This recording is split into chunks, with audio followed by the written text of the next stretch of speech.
నల్లనయ్యా, ఇంత అల్లరితనం నీకెందుకయ్యా?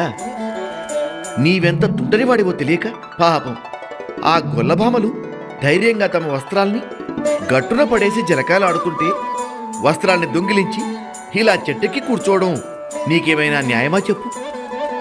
భామనంతా క్షమించమని చేతులు జోడిస్తున్నారు కదా, వారి మొరను అలకించవయ్యా, నా మాట వినవయ్యా. ఆ?